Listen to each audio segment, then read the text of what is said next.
Hello everyone, मेरे channel में आप सबका स्वागत है। मेरा नाम है मृणालिनी। चलिए देखते हैं इस रीडिंग के माध्यम से यूनिवर्स आपको क्या मैसेज देना चाहते हैं। ये रीडिंग जनरल रीडिंग है, तो आपको जितना रेजोनेट करता है उतना ही लीजिए।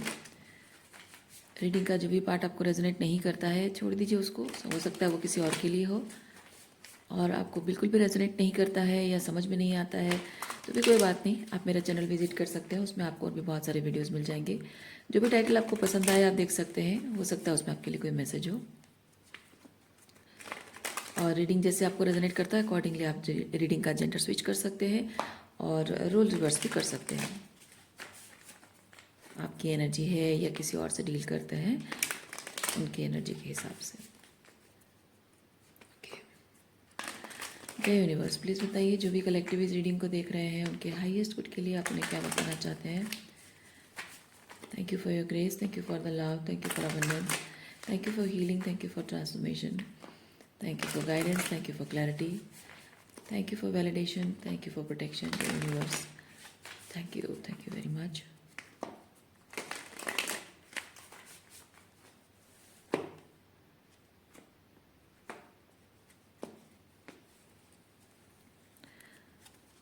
ओवरऑल एनर्जी आपकी है 6 of pentacles. Okay, 6 of pentacle.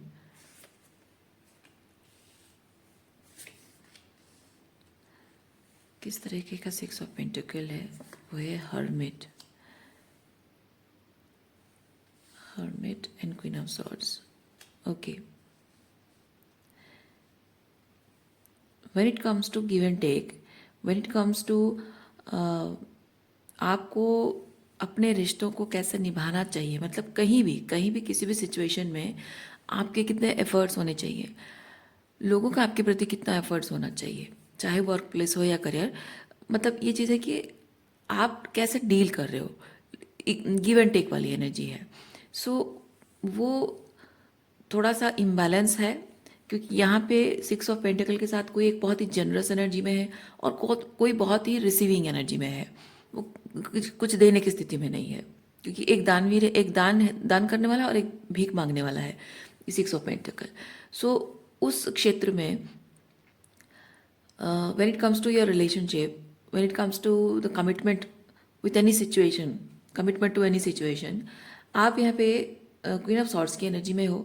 यानी कि आप ये चीज़ कह रहे हो कि जब तुम्हारे पास मुझे देने के लिए कुछ है नहीं, मतलब चीज़ों की बात नहीं है, बात है कि आप डिज़र्व करते हो, बेटर डिज़र्व करते हो, बेटर रिलेशनशिप डिज़र्व करते हो, बेटर बिहेवियर डिज़र्व करते हो, रेस्पेक्ट डिज़र्व करते हो। तो जो आप रिलेशनशिप में वो काम का क्षेत्र हो या जो भी हो, उसमें आप जिस तरह का बिहेवियर, जिस तरह की पोजीशन डिज़र्व करते हो, जिस तरह आपका आपका स्थान उस रिलेशनशिप में आपकी क्या जगह है या उस वर्क प्लेस में आपकी क्या जगह है, जो आप डिज़र्व करते हो, एग्जैक्टली वही चीज़ आपको आप मांग रहे हो, कुछ एक्स्ट्रा डिमांड नहीं कर रहे हो।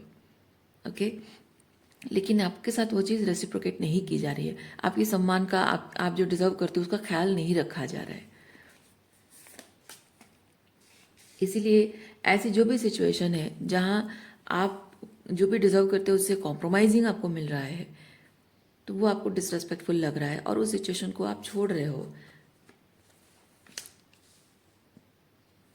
और जबकि लोगों की हमेशा से आदत है, देखिए ये होता है ना, लोगों की आदत है कि आपको हमेशा ब्रेड क्रम्ब करते रहना और उसमें आप संतुष्ट तो नहीं होते हो, लेकिन हाँ रिलेशनशिप निभाने के लिए थोड़ा सा कॉम्प्रोमाइजिंग एनर्जी में आ जाते हो।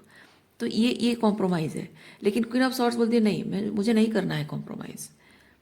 ओके, सो अब वही चीज़ है कि अब जब आप कह रहे हो कि नहीं, मैं किसी भी हाल में कॉम्प्रोमाइज़ नहीं करूँगी, जो हमारे रिलेशनशिप के हाईएस्ट गुड को सर्व करता है वही चीज़ होगा, उससे अलग कुछ नहीं होगा। सो जब आप न्याय की बात करते हो, डिजर्विंग की बात करते हो, वर्थ की बात करते हो, तो यहाँ पे लोग आपसे झगड़ा करते हैं या फिर ऐसी कॉन्फ्लिक्ट रिलेशनशिप में, चाहे कोल्ड हो या फिर बहुत ही हॉट फायरी झगड़ा हो, लेकिन कॉन्फ्लिक्ट हो जाता है रिलेशनशिप में लोगों के साथ। चाहे आपके बॉस के साथ भी हो सकता है, जिनके साथ काम करते हो शायद वो भी ये चीज़ कहते हो कि आजकल इतने डिमांडिंग क्यों हो गया है, या फिर रिलेशनशिप में भी लोग कहते होंगे कि आजकल इतने रूड कैसे हो गई है, डिमांडिंग कैसे हो गया है, और पहले तो कुछ नहीं बोलता था या नहीं बोलती थी, अब तो पता नहीं क्या हो गया इसको, हर बात पे ज़ुबान खुल गई है इसकी, हर बात पे बोलना शुरू कर दिया इस इंसान ने। Four of Swords and Five of Cups. Emotionally अब इस सिचुएशन को आप नहीं देख रहे हो, पहले आप भावनात्मक रूप में देखते थे। इसीलिए आप थोड़ा सा, आपको लगता था कि नहीं यार मैं थोड़ा ज़्यादा हो जाएगा, थोड़ा ज़्यादा स्ट्रिक्ट हो जाएगा, बहुत ज़्यादा डिमांडिंग हो जाएगा, उनको बुरा लग जाएगा, मैं उन्हें तकलीफ़ नहीं देना चाहता हूँ या नहीं देना चाहती हूँ। उसकी वजह से आप खुद तो अंदर अंदर सफ़र कर रहे थे, क्योंकि आपका अंतर्मन कह रहा था कि जो भी है वो आपके हाईएस्ट, मतलब हाईएस्ट उनको सर्व नहीं करता, आपके सम्मान के खिलाफ है, इस तरह से बिहेवियर आप डिज़र्व नहीं करते हो, आप मन ही मन फील करते थे। लेकिन तकलीफ होने के बाद भी आप सोचते थे कि नहीं, ज़्यादा डिमांडिंग हो जाएगा तो रिलेशनशिप में प्रॉब्लम हो जाएगी, रिलेशनशिप वर्कआउट नहीं होगा, लोग छोड़कर चले जाएंगे या फिर कुछ ना कुछ गड़बड़ हो जाएगा। सो इसीलिए थोड़े से कॉम्प्रोमाइजिंग एनर्जी में आप पास्ट में थे, मतलब चीज़ों को इमोशनली देखते थे, बहुत चीज़ों को बहुत इमोशनली हैंडल करते थे। अब नहीं है, अब आप कहते हो कि नहीं, अब मैं भावनाओं को जब प्रायोरिटी नहीं दूंगी, अब मैं प्रैक्टिकली जो चीज़ है बस वही चीज़, उसी पर ध्यान दूंगी। अब इसी तरह से चीज़ें वर्कआउट होंगी, जो मैं डिजर्व करती हूँ मुझे वो पोजीशन मिलेगी तो मैं रहूँगी, अदरवाइज आई एम आउट।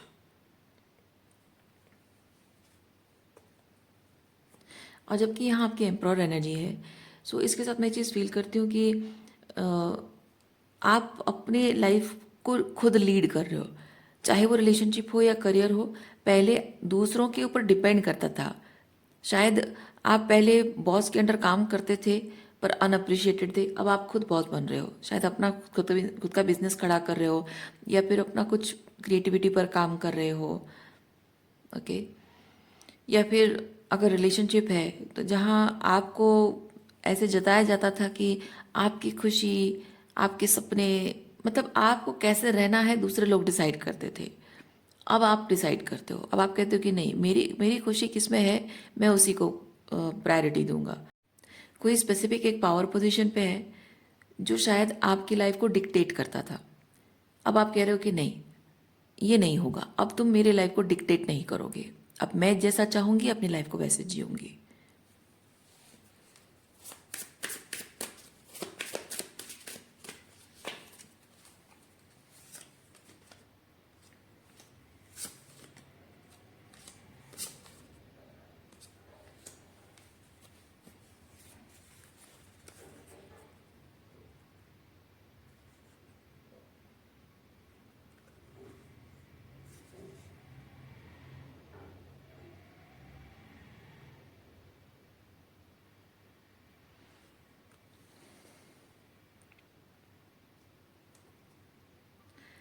आपके अंदर जो अ, अच्छाई है, जो आप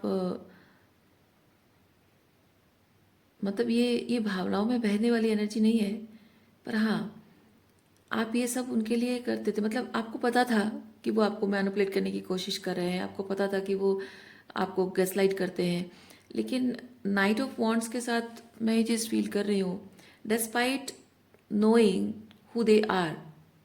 देखिए यहाँ पे ये जो डंडा है ना, ये स्नेक, ये सांप ने उसको ऐसे कुंडली मारी हुई है, यानी कि ये जैसे कि आप सोचो कि आपके जो टॉक्सिक लोग हैं वो ये सांप है, और ये जो डंडा, ये जो वॉन्ड है, ये आप हो। मतलब आपको पता है कि वो सांप हैं, फिर भी आपने उनको गले लगाया है। ओके, तो मैं वैसी एनर्जी फील कर रही हूँ कि पहले ऐसा होता रहा हो कि आपको पता है कि वो टॉक्सिक है, मैनिपुलेटिव है, गैसलाइट करते हैं, जो भी करते हैं, तो एक टाइम वो इमोशनली, एक टाइम तक वो आपको इमोशनली हर्ट करता रहा है, और उसके बाद भी आपने रिलेशनशिप को निभाने की कोशिश की है। अभी भी थोड़ी तो, मतलब अभी भी जो थोड़ी बहुत हीलिंग आपकी हो चुकी है, उसके बाद भी आपने कुछ टाइम तक निभाया है, लेकिन इमोशनली उस चीज़ को नहीं ले रहे थे। लेकिन अब आप ये चीज़ कह रहे हो, क्योंकि देखिए यहाँ पे क्या है ना, साइकिल क्लोज होना ज़रूरी था, नहीं हो रहा था चेंज। आपकी लाइफ में परिवर्तन आना ज़रूरी था। डेस्टिनी इन लोगों के साथ आपकी डेस्टिनी जुड़ी हुई थी, जिसे सेपरेट करना ज़रूरी था, नहीं हो रहा था। क्यों नहीं हो रहा था? क्योंकि पहले इमोशनली आप उस पर्सन से अटैच थे। अब ऐसा है कि इमोशनली अटैच नहीं हो, लेकिन सब जानते हो वो क्या है, कैसा है, सब जानते हो, उसके बाद भी उसके साथ निभा रहे हो। और शायद वो रीज़न ये हो सकता है कि आपके अंदर की जो night of wands energy,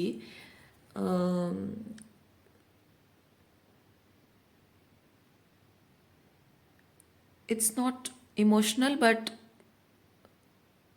well wisher वाली एनर्जी। मतलब आप किसी का अच्छा भी, मतलब किसी के बहुत बहुत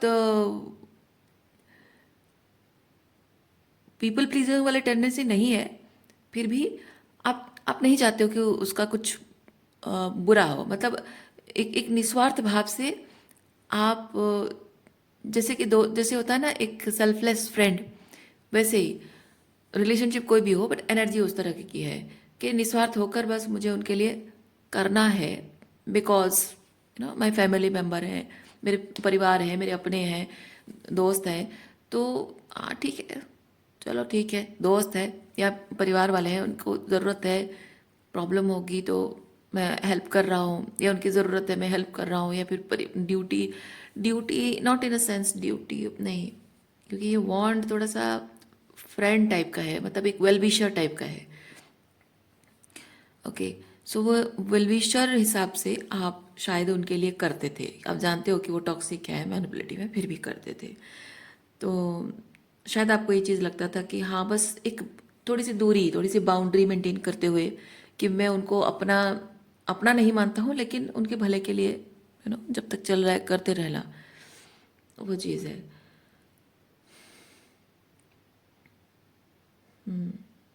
अगर रोमांटिक रिलेशनशिप है, उसमें भावनाएं नहीं है, रोमांस नहीं है, लेकिन वो जो होता है ना, एक फेज आता है रोमांटिक रिलेशनशिप, जो एंड हो जाता है, ब्रेकअप होता है, उसके बाद लड़का लड़की एक दूसरे को सोचते हैं कि हाँ एज ए फ्रेंड मैं तुम्हारी मदद कर सकता हूँ या कर सकती हूँ, पर इमोशनली नहीं। मेरी कोई फीलिंग्स नहीं है, कोई प्यार नहीं है, कोई रोमांस नहीं है, कोई क्रश नहीं है, बट हाँ ठीक है, ह्यूमैनिटी पॉइंट ऑफ व्यू से मैं कर सकता हूँ, चलो ठीक है मैं तुम्हारी मदद कर दूँ, वैसी वाली एनर्जी है।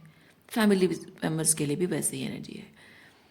तो उसकी वजह से क्या हो रहा था कि इनके साथ आपका जो कार्मिक लेन देन जो खत्म हो चुका है, लेकिन आप उसको क्लोजर नहीं दे रहे थे। खत्म हो चुका था, ठीक है, ये दोनों कार्ड वही चीज़ बता रहा है, कार्मिक लेन देन आपका खत्म हो चुका है, पर आप उसको क्लोजर नहीं दे रहे हो।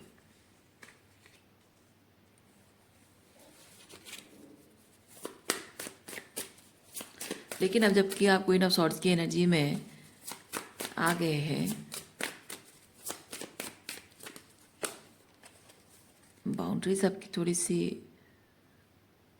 इस देखते हैं क्या है। हाँ, अब ऐसा है कि तब आप थोड़ा बहुत ह्यूमैनिटी पॉइंट ऑफ व्यू से चीज़ों को करते थे, पर अब नहीं, अब नहीं है, क्योंकि आप समझ गए हैं। अब ये बात आप समझ गए हैं कि इस परिस्थिति को, इस सिचुएशन को, मतलब इन लोगों के लिए ये जो इंसानियत के नाते आप करते थे, दे डोंट डिज़र्व इट। इंसानियत के नाते भी ये डिज़र्व नहीं करते हैं। इसीलिए अब आप, भले ही आपको बुरा लग रहा है कि आप ऐसे, जाहिर सी बात है आप एक एम्पाथ हैं, और एम्पाथ का एक चीज़ यही होता है कि आपको, एम्पाथ को तकलीफ देने वाला इंसान भी ना दुश्मन जैसा लग ही नहीं पाता, वो नफरत नहीं कर पाता है। भले वो जानता है अंदर से कि वो उनके खून के रिश्ते होने के बाद भी वो दुश्मन जैसे बिहेव कर रहे हैं, उसका उसका हाईएस्ट गुड को सर्व नहीं करता है, फिर भी एम्पाथ के अंदर ये चीज़ होती है कि वो नफरत नहीं कर पाता है किसी से। और ह्यूमैनिटी पॉइंट ऑफ व्यू से उसके अंदर हर चीज़ चलता है। जब वो एक कोडिपेंडेंट एम्पाथ होता है ना, तो वो प्यार उसको कहता है, पर जब वो प्यार ख़त्म हो जाता है, डिटैच हो जाता है, तो वो ह्यूमैनिटी पॉइंट ऑफ व्यू हो जाता है। तो ह्यूमैनिटी पॉइंट ऑफ व्यू से एम्पाथ हर किसी इंसान के साथ ऐसे ही फील करता है, मतलब ऐसे ही बिहेव करता है, ऐसे ही लोगों के लिए सोचता है, वो बड़प्पन, वो मानविकता उसके अंदर होती है। सो इसी चीज़ का ऐसे जो टॉक्सिक लोग हैं फ़ायदा उठाते हैं, और यही लोग इसी तरह के आपकी इस मानविकता का फ़ायदा उठा रहे हैं। पर अब नहीं, अब ये चीज़ आप कह रहे हो कि नहीं, अब और नहीं करना, क्योंकि यहाँ पे है कि आपने अपने हाथ खींच लिए हैं। ओके, ये पूरी तरह से छोड़ देना, हाथ हाथ खींच लेना। ज़रूरत भी जो उनकी है, पेंटिकल है ये, तो ज़रूरत भी जो उनकी है उसके लिए भी आप कुछ नहीं कर रहे हो। फाइनेंशियली भी उनके लिए जो उनकी जो बेसिक नीड्स है उसके लिए भी आप नहीं कर रहे हो। आप कह रहे हो कि नहीं, अब मैं नहीं करूँगा।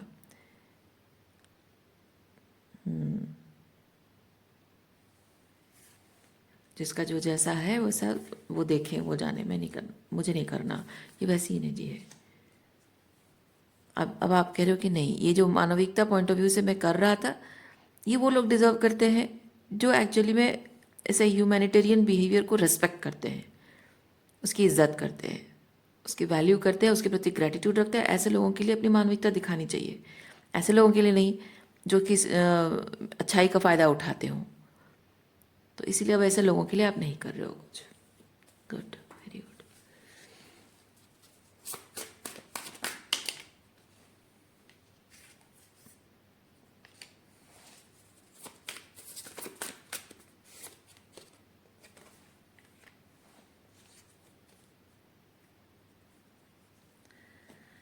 आप में से कुछ लोगों के लिए एस ऑफ पेंटिकल, मतलब ये है एस ऑफ पेंटिकल के साथ आगे बढ़ना, ज़िंदगी को आगे फॉरवर्ड मूवमेंट। सो मैं एक चीज़ फील कर रही हूँ, आप में से कुछ लोगों के लिए एस ऑफ पेंटिकल एक नई जॉब अपॉर्चुनिटी है, ये करियर अपॉर्चुनिटी जो आप खुद क्रिएट कर रहे हो, यानी कि आपकी कुछ क्रिएटिव टैलेंट्स के थ्रू नया बिजनेस कर रहे हो या कुछ कर रहे हो। कुछ लोगों के लिए है कि जो आपका जो फैमिली ट्री है, फैमिली ट्री से आप अपने आप को डिस्कनेक्ट कर रहे हो।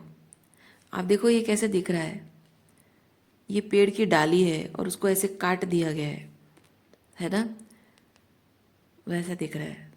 इसीलिए मैं ये चीज़ फील कर रही हूँ, फैमिली ट्री से अपने आप को आप खुद ही डिस्कनेक्ट कर रहे हो।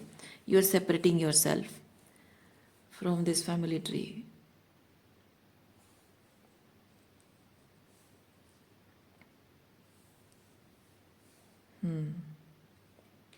ये भी घर छोड़ने वाली एनर्जी है। तो आप में से कुछ लोग नए घर में शिफ्ट हो रहे हो, नए शहर में जा रहे हो, या जॉब की सिचुएशन है तो जॉब छोड़ रहे हो, अपना खुद का कुछ करने की कोशिश कर रहे हो।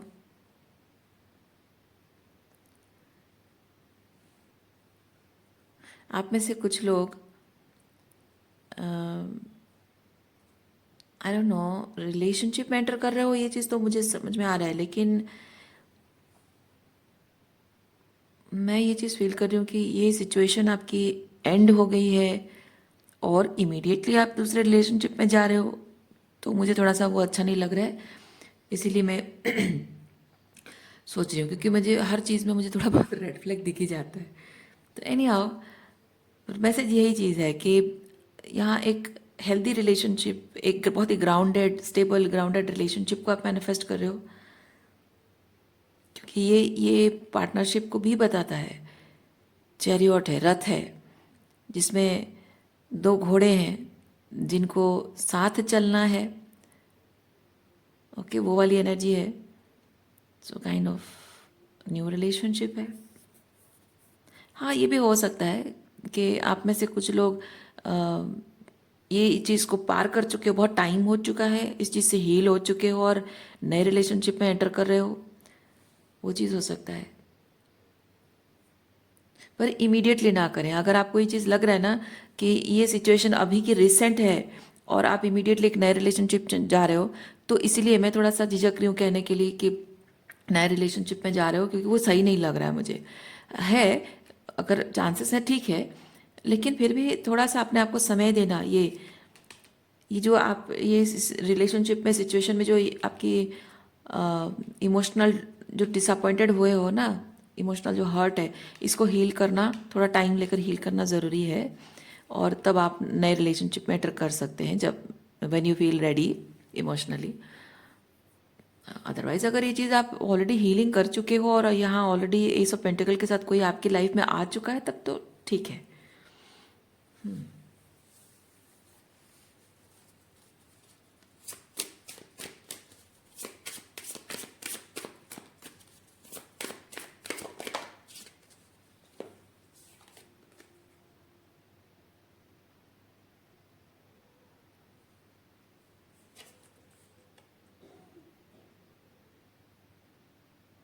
आप लोगों में से कुछ लोगों की लाइफ में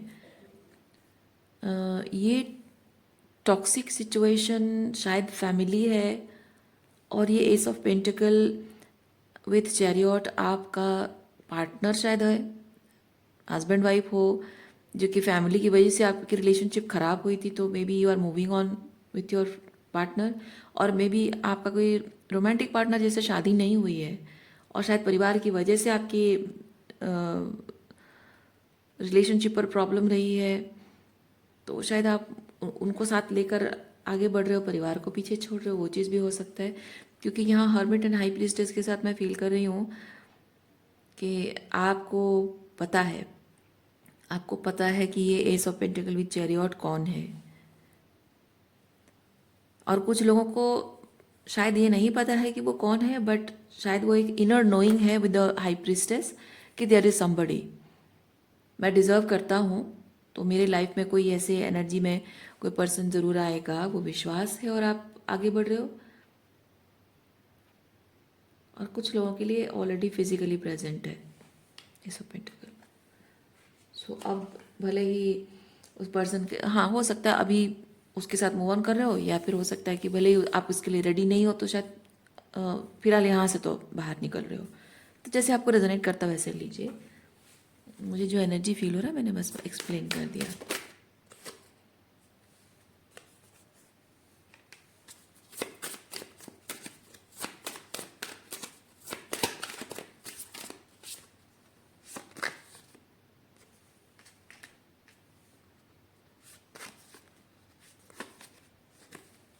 सन and moon, wow, sun and moon, yin and यांग।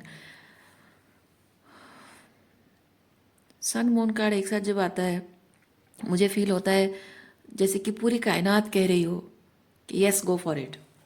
तो यहाँ जो S of pentacle and chariot है, उसके प्रति यहाँ पे एनर्जी है ten of pentacle and queen of cups. Okay, तो ये जैसे कि एक सिचुएशन को, एक रिलेशनशिप है जिसमें बहुत सारा प्यार है, इमोशनली नर्चर्ड एक रिलेशनशिप है, स्पिरिचुअली अलाइंड एक रिलेशनशिप है जिसको आप मटीरियलाइज कर रहे हो। एंड सन एंड मून साथ में मुझे यही चीज़ बता रहा है, ऊपर से चैरियट भी है। So it's kind of the universe is saying yes go for it, yes go for it, वैसी वाली एनर्जी है। ओके, सो रीडिंग इतना ही है। उम्मीद करती हूँ इस रीडिंग से आपको कुछ क्लैरिटी मिली हो। मैं आपको नेक्स्ट रीडिंग में मिलती हूँ। अपना ख्याल रखिए, खुश रहिए, बाय।